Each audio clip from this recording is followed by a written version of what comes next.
사무엘하 6장 9절부터 15절 말씀입니다. 다윗이 그날에 여호와를 두려워하여 이르되 여호와의 궤가 어찌 내게로 오리요 하고 다윗이 여호와의 궤를 옮겨 다윗성 자기에게로 메어가기를 절개하지 아니하고 가드 사람 오베데돔의 집으로 메어 간지라. 여호와의 궤가 가드 사람 오베데돔의 집에 석 달을 있었는데 여호와께서 오베데돔과 그의 온 집에 복을 주시니라. 어떤 사람이 다윗 왕에게 아뢰어 이르되 여호와께서 하나님의 궤로 말미암아 오베데돔의 집과 그의 모든 소유에 복을 주셨다 한지라. 다윗이 가서 하나님의 궤를 기쁨으로 메고 오베데돔의 집에서 다윗성으로 올라갈새 여호와의 궤를 맨 사람들이 6걸음을 가매 다윗이 소와 살진 송아지로 제사를 드리고 다윗이 여호와 앞에서 힘을 다하여 춤을 추는데 그때에 다윗이 배 에봇을 입었더라. 다윗과 온 이스라엘 족속이 절거이 환호하며 나팔을 불고 여호와의 궤를 메어 오니라. 아멘. 인간이라면 누구나 복받기를 원합니다. 동서고금 남녀노소 막론하고 복받기 원하지 않는 사람 아무도 없습니다. 또 우리 한국 사람들은 특별히 복을 많이 원해서 무슨 이불에도 복자 새겨놓고 베개에도 복자, 방석에도 복자, 또 찌개도 그냥 끓는 게 아니라 복을 하면서 끓는다 그럽니다. 그런데 사람들이 그렇게 복받기를 원하면서 복받는 길을 바로 알지 못하는 그런 불신자들이 참 불쌍합니다. 복받기를 원해서 하나님 앞에 나온 사람들은 정통으로 바른 길을 찾아 나온 것입니다. 왜냐하면 하나님은 만복의 근원이시지요. 하나님만이 영적으로 육적으로 복 주실 수 있는 분이니까 복받기를 원해서 하나님께 나온 분들은 정말 제대로 잘 하신 겁니다.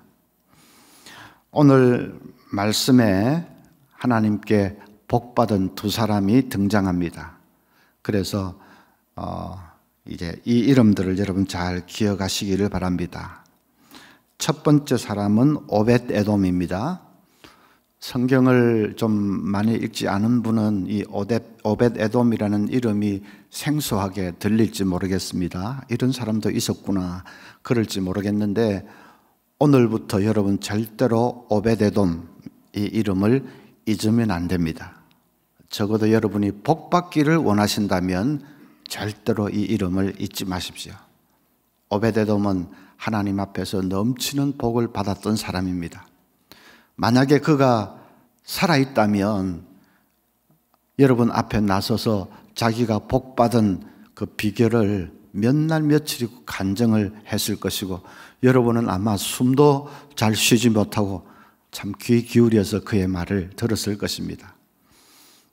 지금 우리가 그의 육성을 통해서 간증을 들을 수는 없지만은 기록된 이 말씀을 잘 보면서 그가 어떻게 해서 복을 받았는지를 한번 잘 살펴보아야 되겠습니다.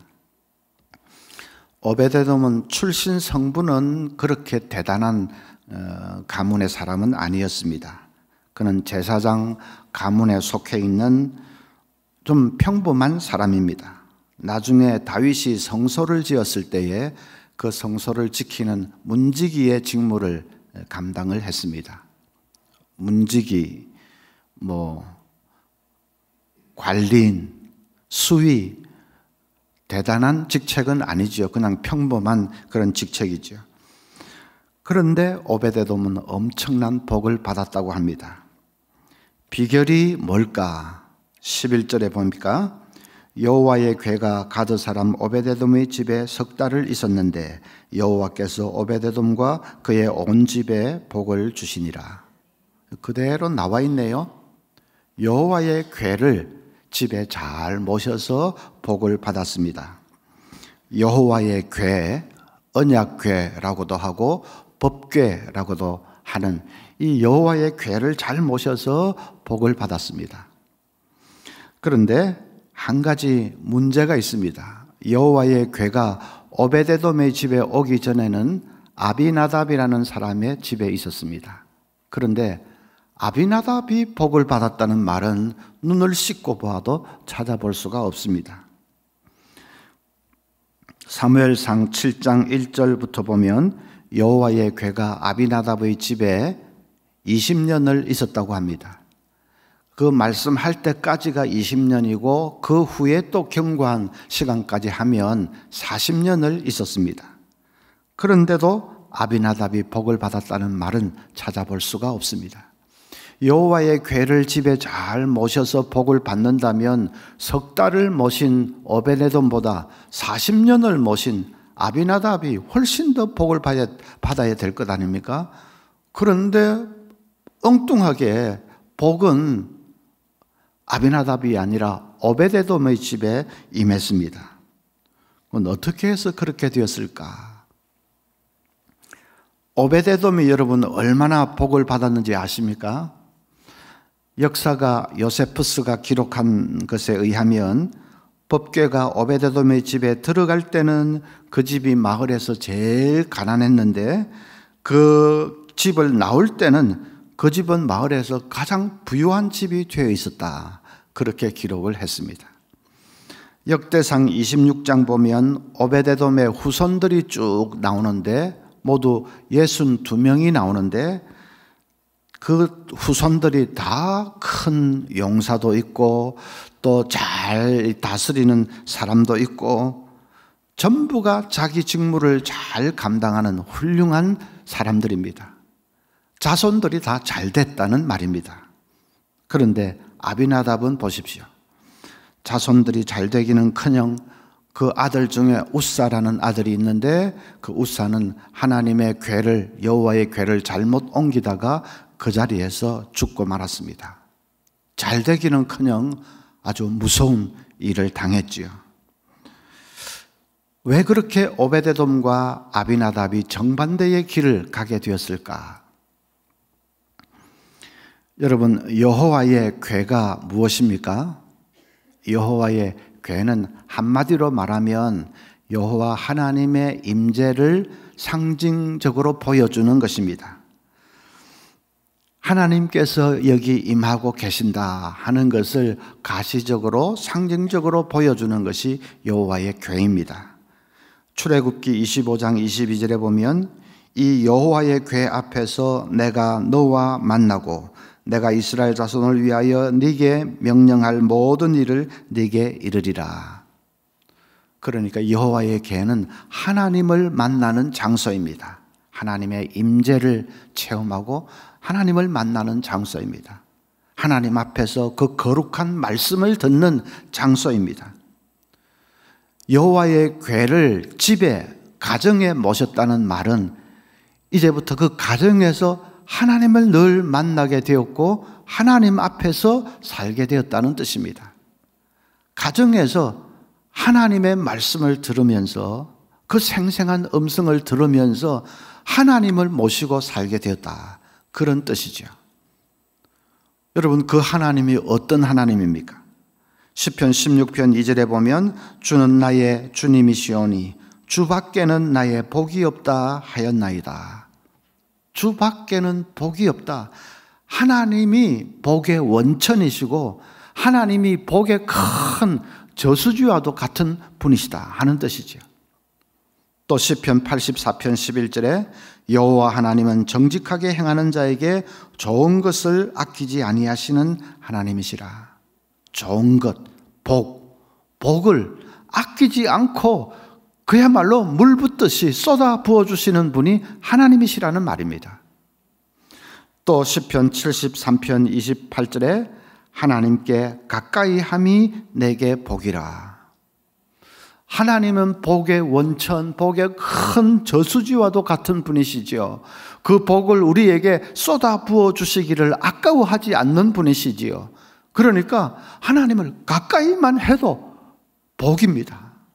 가까이만 해도 복 받는 것은 그건 당연한 일입니다. 그렇게 보면 오베데돔이 하나님께 복을 받은 것은 하나도 이상하지 않습니다. 여호와의 궤를 석 달 모셨는데, 좀 석 달은 짧은 기간이기는 하지요. 그런데 그 상관없습니다. 하나님의 복의 주인이시고 하나님이 좋은 복을 쏟아 부어 주시기를 원하시는 분이니까 석 달을 모셔도 오베데돔이 뭐 엄청난 복을 받은 것은 당연하고 이상한 것이 아닙니다. 이상한 것은 아비나답이 복을 받지 못한 것이 이상합니다. 그렇게 복의 원천이고 복을 주시는 하나님인데 그 하나님을 40년이나 모시고 살았는데도 아비나답이 복을 받지 못한 것이 이상합니다. 이상하기는 한데 오늘날도 그런 가정이 없잖아 있습니다. 예수 믿은 지 수십 년 되었다고 하는데 뭐 하나 복받은 증거가 별로 나타나지 않는 가정이 없지 않아 있습니다. 그냥 부부간에 편치 못한 것은 여전하고 자녀들이 애를 먹이는 것도 여전하고 가정의 어려움이 계속되고 가정의 실패가 계속되고 하는 그런 가정, 정말 안타깝지만은 그런 가정이 있습니다. 그래서 주위의 불신자들도 삐죽댑니다. 뭐 저 집은 뭐 예수 믿는다고 야단법석 하더니 별 수 없잖아 하며 삐죽대는 그런 안타까운 가정이 없잖아 있습니다. 어떤 사람은 간 믿었는데 진짜 뭐 예수 믿은 지 한 석 달 정도밖에 안 되는 새신자 반도 겨우 이제 끝낸 그런 사람인데도 그냥 예수 믿고 나서 가정에 기쁨이 넘치고 또 그냥 가정에 그냥 예배 드릴 때마다 말씀 읽을 때마다 그 초신자가 하나님의 생생한 음성을 듣는 것처럼 마음이 그렇게 뜨겁고 잘 하지 못하는 기도도 막 기도가 응답을 받고 간정이 그냥 쏟아지고 그런 가정이 있습니다. 그 주위 사람들도 불신자들도 야, 저 집이 교회 나간다고 한 지가 지금 몇 달 채 안 된 것 같은데 그동안 야, 엄청나게 변했다. 뭐 저런 집 보면 하나님인지 뭔지 있기는 있는 바이다. 불신자들도 그렇게 말할 수밖에 없는 그런 가정이 있습니다. 자, 그 차이가 어디서 오는 것일까? 오베데돔이 복받은 정확한 이유는 이렇습니다. 다윗이 왕위에 오른 후에 제일 먼저 이제 이 아비나답의 집에 40년을 머무른 여호와의 궤를 모셔오는 일부터 착수했습니다. 은혜를 사모하고 하나님을 사랑하는 다윗인데 그걸 미룰 리가 없지요. 그래서 여호와의 궤를 모셔오는데 도중에 그만 사고가 났습니다. 웃사라는 사람이 잘못해서 죽고 말았습니다. 눈앞에서 그냥 그 무서운 일이 벌어지니까 여호와의 궤를 모셔오던 이 신하들이 겁에 질려버렸습니다. 야, 이거 큰일 나겠구나. 그래서 전부 설설설 뒷걸음질을 칩니다. 여호와의 궤고 나발이고 가는 내가 먼저 살아야 되겠다 하고 전부 뒷걸음질을 설설 치고 있습니다. 그럴 때 다윗은 왕이지만은 다윗의 성격상 야, 뭐 하는 짓이야 너희들. 너 빨리 여호와의 궤를 모셔. 그렇게 명령하는 타입이 아닙니다. 다윗은 성격상. 좀 누가 나서줬으면 좋겠는데 신하들 전부 다 뒷걸음질 치고 겁에 질려 있고 다윗이 입장이 곤란하게 됐습니다. 그럴 때 오베데돔이 나선 것 같습니다. 왕이여, 제가 여호와의 궤를 모시겠습니다. 우리 집에 모시겠습니다. 하고 나선 것 같습니다. 오늘 성경에 그렇게 했다는 그 자세한 설명은 없습니다. 그러나 우리 문맥의 흐름을 볼 때에 그랬던 것이 분명합니다. 모두가 겁에 질려서 뒷걸음질 치고 모두가 자기 손해볼까 봐 계산되기 바쁘고 그래서 뭐 여호와의 궤고 뭐고 간에 내가 먼저 살아야지 하고 내가 손해보면 되냐 하고 전부 뒷걸음질 치고 외면하는 그 자리에 오베데돔이 나선 것입니다. 제가 모시겠습니다. 여호와의 궤인데 제가 우리 집에 부족하지만 제가 우리 집에 모시겠습니다 하고 자원하셔 해서 나선 것입니다. 하나님이 그 중심을 보고 계셨습니다. 그래서 복을 주신 것입니다. 여러분, 우리가 하나님이라도 정말 복 주고 싶지 않겠습니까? 다 내몰라라 나다빠지는 그 자리에 오베데돔 자기도 혹시 어려운 일을 당할지 모르지만 그거 다 내려놓고 하나님의 괴인데 우리 집에 모시겠습니다 하고 그냥 자원해서 기쁨으로 나서는 그 중심을 하나님이 보신 것입니다. 그래서 복을 주셨습니다. 아비나답은 그렇게 하지 않았습니다. 1절에 사무엘상 7장 1절에 보면 기럇 여아림 사람들이 와서 여호와의 궤를 옮겨 산에 사는 아비나답의 집에 들여놓고 했습니다. 그가 자원해서 나선 것이 아닙니다. 기럇 여아림 사람들이 억지로 아비나답의 집에 여호와의 궤를 들이민 것입니다. 그래서 마지못해서 여호와의 궤를 모시니까 무슨 정성을 다해서 할 그런 마음 자세가 됐겠습니까? 그래서 그 다음에 보면 그의 아들 엘리야사를 거룩하게 구별하여 여호와의 궤를 지키게 하였더니, 이건 좋은 말이 아닙니다. 여호와의 궤를 억지로 이제 떠맡아 놓고 가족들이 얼마나 무성의하고 관심이 없었다면 아비나답이 아버지가 보니까 이거 큰일 나겠습니다. 그래서 할 수 없이 아들 중에 한 사람 엘리야살이라는 아들에게 야, 네가 여호와의 궤를 좀 모셔라. 어쩌겠냐, 할 수 없다, 네가 좀 해라 해서 억지로 그 아들에게 맡겼다는 것입니다. 얼마나 관심도 없고 사랑도 정성도 없었으면 그렇게 했겠습니까? 두말할 것도 없고 다른 말 할 것도 없고 그 아들 우사라는 사람이 여호와의 궤를 옮기다가 잘못해서 그 자리에서 죽고 말았습니다. 여호와의 궤를 옮길 때는 사람이 어깨에 메고 옮겨야 되는데 그게 귀찮아서 그랬는지 잘 몰라서 그랬는지 어쨌든 소가 끄는 수레 위에 덜렁 얹어서 가다가 수레가 덜컹덜컹해서 그게 떨어지려고 하니까 우사가 놀라서 그걸 붙들다가 그 자리에서 죽은 거지요. 아니, 여호와의 궤를 40년이나 모시면서 아버지라는 사람이 자녀들에게 그 여호와의 궤를 모실 때는 어떻게 해야 되는 그런 교육도 한번 하지도 않았는지, 아니면 교육을 했는데 자식들이 다 아마 건성으로 듣고 다 잊어버렸는지, 하여튼 간에 40년이나 모시면서 그 옮길 때는 어떻게 해야 되나 그것도 하나 지키지를 못해서 그렇게 하다가 그냥 무서운 일을 당하고 말았습니다. 자녀들에게 신앙교육이라는 것은 제대로 한 번도 시켜본 적이 없고 또 자녀들은 또 그걸 받아도 그냥 다 넘겨버리고 한 거죠. 그런데 오베데돔은 달랐습니다. 역대상 13장 14절에 중요한 구절이 나옵니다. 하나님의 궤가 오베데돔의 집에서 그의 가족과 함께 석 달을 있으니라. 그의 가족과 함께 석 달을 있었다. 이 말이 중요합니다. 아버지, 엄마, 그 다음 그 밑에 장남, 또 딸, 제일 마지막 꼬맹이에 이르기까지 온 가족이 여호와의 궤를 모셔놓고 기쁨에 넘쳐서 정성을 다해서 그 여호와의 궤를 모신 것입니다. 그래서 그 가족과 함께 석 달을 모셨다, 그렇게 했지 않습니까? 온 가족이 하나님을 모시고 하나님 음성 듣기를 사모하고 말씀 듣기를 좋아하고 하나님 만나기를 사모하고 그렇게 하니까 석 달이란 짧은 기간, 그 기간이 문제가 아닙니다. 그게 문제가 아닙니다. 하나님이 그 가족의 그 태도와 그 중심을 보셨습니다. 그래서 복을 쏟아부어 주신 것입니다.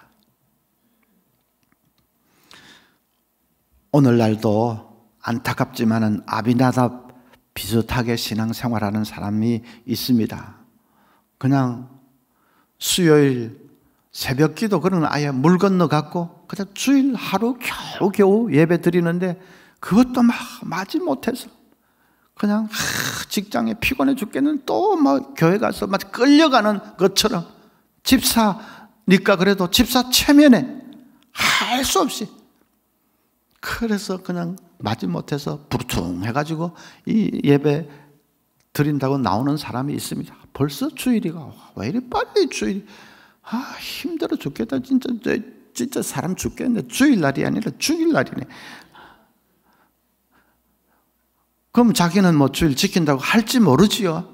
근데 하나님 중심을 보고 계십니다. 그렇게 도살장 끌려가듯이 그냥 주일날이라고 하면서 하는 그 예배를 뭐 하나님이 기쁘게 받으시겠으며 하나님의 마음이 그 사람을 향할 수가 있겠습니까? 제 친구 목사님 얘기인데 그 교회에 그 목사님 설교를 녹화해가지고 그 다음에 뭐 다른 곳에 보내주고 하는 그 예배 녹화를 하고 설교를 특별히 녹화를 하는 일을 맡은 조금 젊은 집사님이 있었답니다. 근데 한 번은 그 집사님이 목사님에게 전화를 걸어서 목사님 너무 힘들어서 못하겠습니다 그러더랍니다.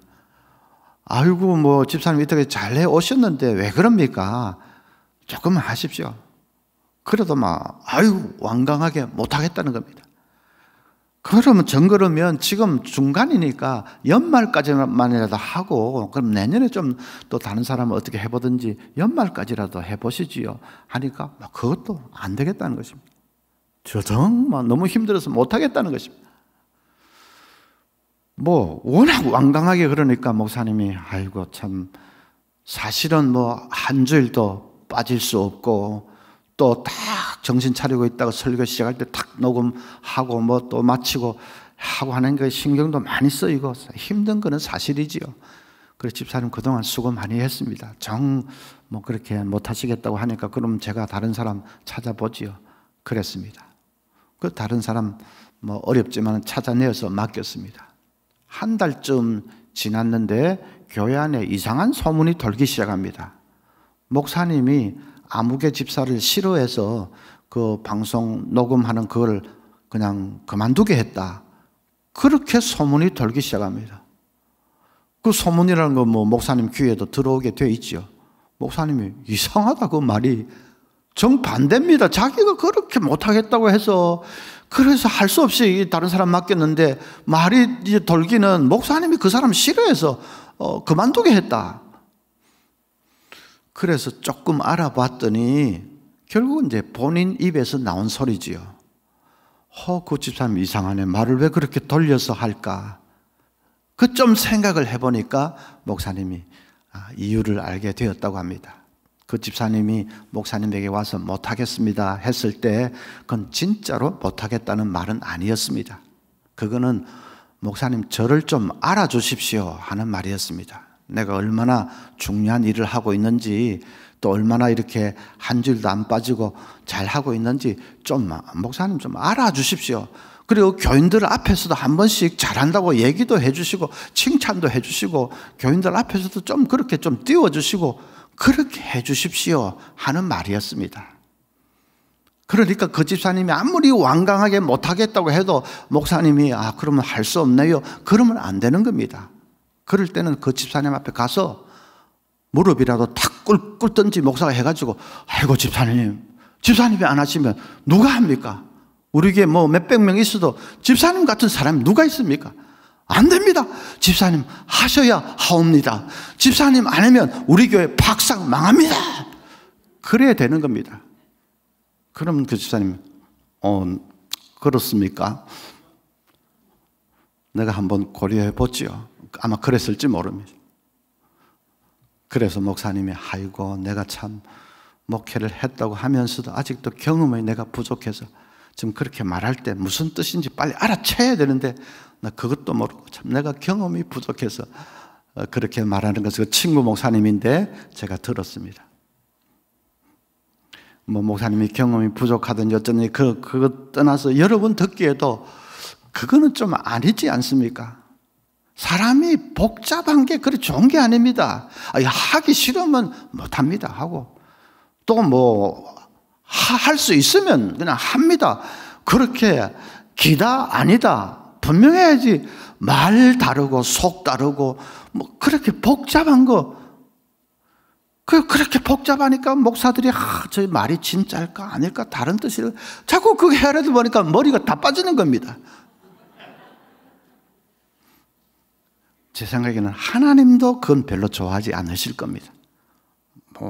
못할 수 있죠. 너무 힘들면 진짜로 못하겠어. 뭐 할 수 없이 못한다고 하는데 사실은 좀 다른 뜻이 있어서 그렇게 하고 복잡하게 그렇게 하는 것을 하나님 뭐 그리 좋아하시겠습니까?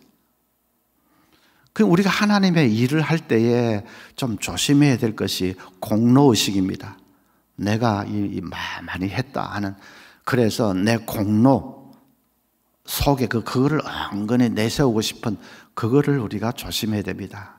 나 개척할 때부터 내가 이 교회에 있어서 내가 개척 공신이야 하는 마음.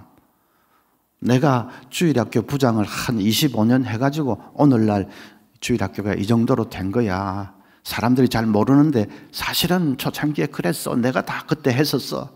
이런 마음. 교회 건축할 때 내가 한번 참 크게 한번 했어. 그게 종잣돈이 돼서 가능했지. 내가 그때 그렇게 안 했으면 안 됐어. 하는 그 마음, 공로의식. 그렇게 하면, 그런 마음을 가지면 제일 불쌍한 것이 바로 그 사람 자신입니다. 왜냐하면 봉사를 하면서도 마음에 기쁨이 없습니다. 늘 교인들이 지금 나를 알아주고 있나 없나, 내가 과거에 그래 한 것을 알고 있나 없나 잘 모르는 것 같아요. 새로운 사람도 많이 들어와서 잘 모르는 것 같아. 봉사를 하면서 늘 주위를 살피고 교인들을 살피고 또 알고 있나 없나, 그러니까 일은 실제로 많이 하는 분입니다. 일은 실제로 많이 하고 과거에도 많이 했고 한 사람인데 막상 마음에 기쁨은 없습니다. 늘 마음이 섭섭합니다. 뭔가 좀 안 알아주고, 목사님부터 해서 잘 안 알아주고 섭섭합니다. 마귀 중에 제일 아주 간교하고 무서운 마귀가 누구라고 했죠? 다음 마귀라고 했죠. 다음 마귀. 늘 다음에. 다음 마귀 못지않게 무서운 마귀가 섭섭마귀입니다. 섭섭마귀 그거 한번 들면 약도 없습니다. 마음이 탁 섭섭해지면 그 다음에 나오는 말도 삐딱하게 나오고 또 뭐 생각하는 것도 삐딱하고 교회에 대해서 뭔가 늘 불평만 자꾸 자기를 안 알아주니까. 그런데 사람이 알고 말고 간에 하나님이 그걸 좋아하지 않으십니다. 뭘 좋아하시겠습니까? 또 비교의식도 우리가 조심해야 됩니다. 봉사할 때 비교의식. 늘 옆에 사람과 비교하면서 저 사람 나보다 늦게 왔는데 먼저 권사가 됐네. 나보다 늦게 왔는데 먼저 안수집사 됐네. 나보다 늦게 왔는데 먼저 남전도회 회장이 됐네. 자꾸만 비교합니다. 그것도 또 섭섭하고 또 그것도 이제 빼딱해지기 시작하는 첩경이지요. 어떤 사람이 좀 과속을 하다가 교통순경에 딱 걸렸습니다. 순경이 길가에 좀 대시오 하더만은 그냥 4만 원짜리 티켓을 끊게 되었습니다. 아이고 막 4만 원 티켓 끊기게 됐다고 하는데 순경이 오더니 에이 이번에는 그냥 주의만 경고만 주겠습니다. 티켓은 안 끊고 경고만 주겠습니다. 다음부터 좀 조심하십시오. 티켓 안 끊겠다고 합니다. 아이고 너무나도 자기 그 기대도 안 했는데도 그래 하니까 너무 고마워가지고 감사합니다. 제가 바빠서 그랬는데 다음부터 조심하겠습니다. 했습니다. 그렇게 하고 있는데 뒷차는 조금 더 속도를 내다가 또 그대로 잡혔습니다. 선생님도 이 차 뒤에 갖다 대세요. 그 사람은 속도 더 내다가 6만 원짜리 티켓을 끊기게 생겼는데 순경이 그 사람한테도 선생님도 이번에는 그냥 주의만 주겠으니까 다음부터는 조심하세요. 그래 하는 것을 보는 순간에 앞에 그 티켓 끊기게 됐던 그 사람이 눈이 확 뒤집혔습니다. 세상에 이럴 수가 있나. 나는 4만 원짜리 깎아주고 저 사람은 6만 원짜리 깎아주고 이럴 수가 있나 하고 눈이 확 뒤집히고 속이 부글부글 끓고 있다면 그 사람이 잘하는 것입니까? 못하는 것입니까? 말도 안 되는 소리지요. 자기가 4만 원짜리 티켓 면제받는 거 그거 무슨 면제받을 권리가 있어서 면제받는 거 아닙니다. 꼼짝없이 4만 원 내야 되는데 순경이 무슨 마음인지 하여튼 뭐 깎아주겠다고 합니다. 그러면 감사한 거지요. 어떤 의미에서 그건 은혜입니다. 은혜는 우리가 값없이 공짜로 받는 게 은혜 아닙니까? 4만 원짜리 티켓 면제받는 것은 은혜입니다. 그러면 감사하고 고맙고 그러면 됐지. 다른 사람은 왜 6만 원짜리를 내보다 더 많은 거를 왜 깎아주느냐. 그래서 감사는 다 사라지고 부글부글 끓고 있다면 그 얼마나 잘못된 것입니다. 은혜의 세계에서는 비교라는 것이 없습니다. 남이 어떻게 되는 그거 생각할 필요가 없고 내가 받은 은혜만 해도 감당하기 벅찬 것입니다. 내가 받은 은혜만 해도 넘치고 풍성한 것입니다. 다른 사람하고 비교할 필요가 뭐가 있습니까? 우리가 받은 구원만 해도 너무나도 감사한 것이고 내가 이 하나님의 포도원 같은 이 집에 이 교회에서 봉사하는 그것만 해도 감사한 것이고 내가 하나님 알지 못했으면 지금쯤 밖에 나가서 무슨 1차, 2차 회사하면서 술 퍼마시고 뭐 어떻게 살았을지 모릅니다. 잘못했으면 뭐 가정이 파탄났을지도 모르고 그런데 참 하나님 믿고 구원받고 말씀을 알게 되고 그래서 또 하나님의 집에서 내가 봉사도 하게 되고 한 그것만 해도 그냥 정말 기적 같은 은혜인데 너무 풍성한 것인데 다른 사람하고 비교할 필요가 없습니다. 꼭 비교를 하려면 예수 믿기 전에 내 모습하고 지금의 나하고 그렇게 비교하는 것은 그건 바울 사도도 그렇게 했습니다. 바울 사도도 내가 전에 핍박자요 포행자로 살았는데 그것은 알지 못하여 그렇게 했습니다. 내가 죄인 중에 괴수지만 우리 주의 은혜가 넘치도록 풍성하였도다. 디모데전서에서 그렇게 고백을 하고 있지요. 그 고백은 30년 전의 일을 고백하는 겁니다. 30년 전에 예수 믿는 사람들 잡아 죽이는데 앞장서고 막 이 스데반 죽이는데도 앞장서고 했던 그 30년 전입니다. 30년이 지나도 사도 바울은 그 일을 잊지 않고 내가 그때 핍박자, 포행자, 그냥 말 못할 죄인 중에 괴수 그랬는데 하나님 지금 나를 구원해 주시고 나를 사도의 자리까지 세워주시다. 그 생각을 하면서 바울은 30년이 지나도 구원의 감격이 식어지지 않았습니다. 그래서 예수 믿기 전에 나와 지금의 나를 비교하는 것은 그건 참 좋은 거죠. 구세군을 창시한 윌리엄 부스는 그 예수 믿기 전에 방탕하게 살다가 완전히 노숙인이 됐는데 홈리스가 됐는데 그때 입었던 그 다 날라 빠지고 막 냄새나는 그 양복을 늘 벽에 걸어 두었다고 했습니다. 그래서 아침마다 그 양복 바라보면서 내가 예수 믿기 전에 얼마나 참 비참한 삶을 살았는지 지금도 그렇게 사는 사람이 있으니까 한시라도 복음을 전해야지. 그래서 구세군을 창설한 것이 지금은 뭐 자선 남비나 두드리는 그런 신세가 됐지만은 처음 시작할 때는 정말 그렇게 좋게 시작한 것입니다. 그래서 여러분 자꾸 옆 사람하고 비교하지 마십시오. 그럴 필요가 없습니다. 내가 받은 그 구원의 은혜만 감사하고 풍성하고 넘치는 것입니다. 이제 확실하게 하기 위해서 이 복받은 사람 한 사람 더 오베데돔 말고 한 사람 더 나옵니다. 다윗입니다. 다윗은 이제 오베데돔이 여호와의 궤를 모셔서 복을 받았다 하는 말을 듣고 다시 달려가서 언약궤를 이제 모시고 옵니다. 그런데 모시고 올 때 그 자세를 한번 보십시오. 12절에 보면 기쁨으로 메고 왔다 그랬습니다. 14절에 힘을 다해 춤을 추면서 모시고 왔다. 15절에는 나팔을 불며 즐거이 찬송했다. 16절에 마치 어린아이같이 뛰놀며 춤을 추었다.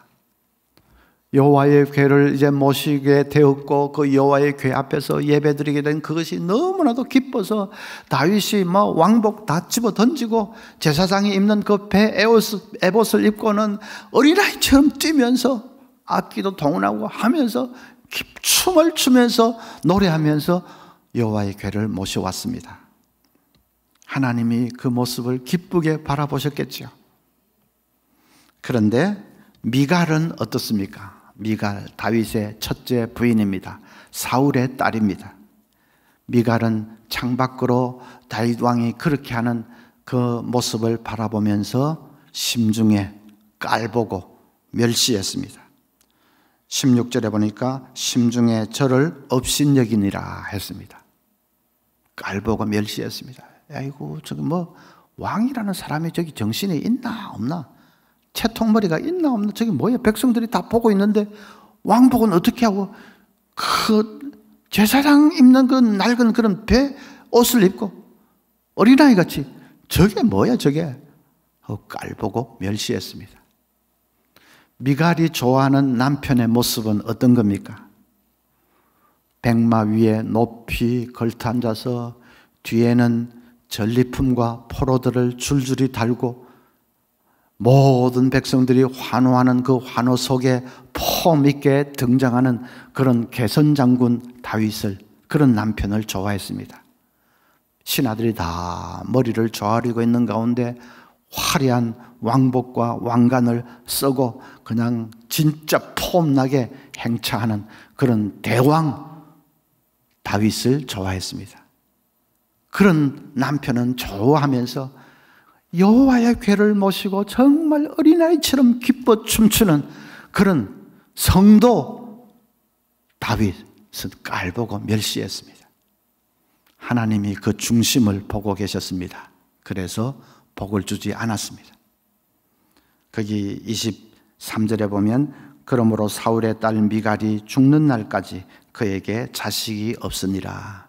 쓸쓸하게 생을 마쳤습니다. 하나님이 복을 주지 않았습니다.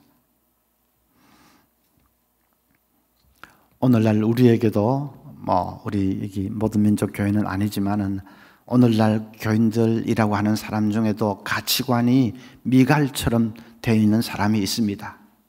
세상에서 잘 나가는 사람, 세상에 부자, 세상에서 내놓으라고 하는 그런 사람, 그런 사람들은 막 목이 빠지라고 좋아하면서 어떻게 하든지 신앙생활 열심히 해보려고 하는 사람, 그런데 가진 것은 별로 없고 그러면 은근히 그런 사람 멸시합니다. 집사님 오셨습니까? 인사는 하겠지요. 아는 체는 하고 인사는 하겠지요. 그래서 속으로는 별로 가진 것 없고 하면 수에 치지 않습니다. 어떤 어떤 집사님이 저에게 조금 흥분된 소리로, 목사님 우리 전도팀이 오늘 나가서 전도를 했는데 대어를 낚았습니다. 대어를 낚았다 하길래 무슨 말입니까? 했더니 그 사람 벤츠 타고 다닙니다. 벤츠 타고 다니는 사람 전도했다고 대어를 낚았다며. 제 속으로 어이구, 벤츠가 그럼 대어면 티코 타고 다니는 사람은 그러면 송사리인가? 송사리 새끼인가? 어떤 목사님 모인 자리에서 이런저런 얘기하다가 목사님 한 분이 다른 교회 얘기를 하면서 그 교회는 숫자는 그렇게 많지 않은데 굵직굵직한 사람들이 참 많다 그러면서 막 부러워합니다. 여러분, 굵직굵직한 사람이 무슨 뜻입니까? 뚱뚱하다는 뜻입니까? 좀 잘 나가는 사람이 많다, 의사도 많고 교수도 많고 그런 말이겠지요. 교회 안에 굵직굵직한 사람이 많은 거 좋지요. 좋은 일이지요.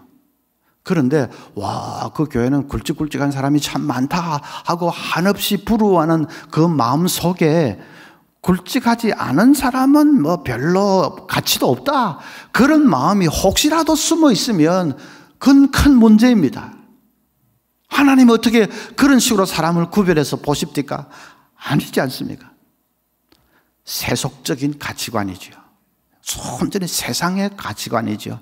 돈 많고 권세 있고 이런 사람은 높이고, 아무리 믿음 좋아봤자 별로 가진 것이 없으면 은근히 좀 상대도 안 하고, 순전히 그 세상적인 가치관, 미갈의 가치관이지요. 하나님이 그런 중심을 보시고 좋아하시지 않습니다. 그런데 다윗은 보십시오. 왕복을 오히려 벗어 던져버렸습니다. 그리고 제사장이 입는 옷을 입고 뭐 폼나게 그건 다 내려놓고 어린아이처럼 하나님 앞에서 이제 예배드리게 되었으니까, 언약궤를 모시고 살게 되었으니까 그것이 제일이고, 그것이 너무나도 기뻐서 그냥 춤추는 그 모습을 하나님이 기쁘게 바라보셨습니다. 그래서 다윗에게 엄청난 복을 주신 것입니다. 다윗이 가진 그 금이 10만 3천 달란트, 은이 100만 7천 달란트. 지금 돈으로 환산을 하면, 달러로 환산을 하면 1200억 불이라고 합니다. 우리 돈으로 하면 뭐 엄청나겠지요? 그렇게 물질의 복을 받은 것도 받은 것이지만 더 큰 복은, 얼마나 큰 영적인 복을 받았습니까? 그래서 다윗이 성령 충만해서 시편을 얼마나 많이 읊었습니까? 하나님의 말씀을 그냥 얼마나 많이 다윗이 기록을 했고, 그리고 무엇보다도 이제 그 자손 중에서 메시아가 오셨지 않습니까? 영적인 복을 받은 것은 두말할 것도 없습니다. 그래서 여러분, 이제 오늘 아침 말씀을 잘 생각하면서 우리 다 복받기를 원하는데 정말 제대로 하나님 앞에서 복받는 그런 생이 되시기를 바랍니다. 성공은 아무나 성공하는 것이 아닙니다. 성공하기로 결심하는 사람이 성공합니다. 능력이 많아서 역량이 출중해서 그런 것보다 성공하기로 결심하는 사람이 성공합니다. 제가 오늘 말씀드렸지 않습니까? 오베데돔처럼 정말 힘들고 어려운 자리에 기쁜 마음으로 자원해서 나설 때, 하나님의 일인데 하나님 제가 해보겠습니다. 온 가족이 그냥 하나님 중심으로 여호와의 궤를 모시고 기뻐하면서 하나님 중심으로 살고, 힘들고 어렵지만은 하나님을 위해서 제가 나서겠습니다 할 때에 복 받는다 말씀드렸지 않습니까? 다윗처럼 하나님 중심으로, 예배 중심으로 세상의 가치관 다 내려놓고 정말 하나님 중심의 가치관, 그렇게 살면 복 받는다 말씀드렸지 않습니까? 아, 그렇구나. 좋다. 오늘부터 우리 가정은 오베데돔의 가정이다. 우리 가정은 오늘처럼 다윗처럼 산다. 그렇게 결심하는 사람은, 성공하기로 결심하는 사람입니다. 그 사람은 복을 받습니다. 여러분, 실패하는 사람은 아무나 실패하는 것이 아닙니다. 재수가 없어서 실패하는 것도 아니고 역량이 모자라서 실패하는 것도 아닙니다. 실패하는 사람은 실패하기로 굳게 결심하는 사람이 실패합니다. 말씀드렸지 않습니까? 아비나답처럼 미지근하게 살면 복받지 못합니다. 미갈처럼 순전히 세속적인 가치관에 젖어 살면 복받지 못합니다. 말씀드렸지 않습니까? 그런데도 뭐 그럴까? 그거야 뭐 목사들이 늘 하는 소리지만, 아무리 그래 봐라, 나는 내 식대로 간다. 그러는 사람은 실패하기로 결심하는 사람입니다. 그런 사람은 실패합니다. 우리 앞에 축복의 갈림길이 놓여 있습니다. 어떻게 하면 복 받을 수 있을지, 그것은 이제 공이 여러분에게 넘어갔습니다. 성공하기로 결심하는 사람은 복을 받고, 실패하기로 결심하는 사람은 복을 받지 못합니다. 어떻게 결심하시겠습니까? 오늘 아침에 말씀 들으면서 저런 말씀 들으니까 우리 가정에 이런 점은 조금 고쳐야 되겠다. 우리 집에 좀 이런 점은 조금 고쳐야 되겠구나. 그런 생각이 들면 그걸 예사로 여기지 마십시오. 성령께서 가르쳐 주시는 것인 줄 알고 꼭 붙들고 한번 고쳐보십시오. 그러면 분명히 하나님 보고 계십니다. 달라지십니다. 사랑하는 우리 모든 민족교회 성도님들 다 하나님 앞에서 오베데돔처럼 다윗처럼 넘치는 복을 받아 누리는 모든 가정들 되시기를 간절히 소원합니다.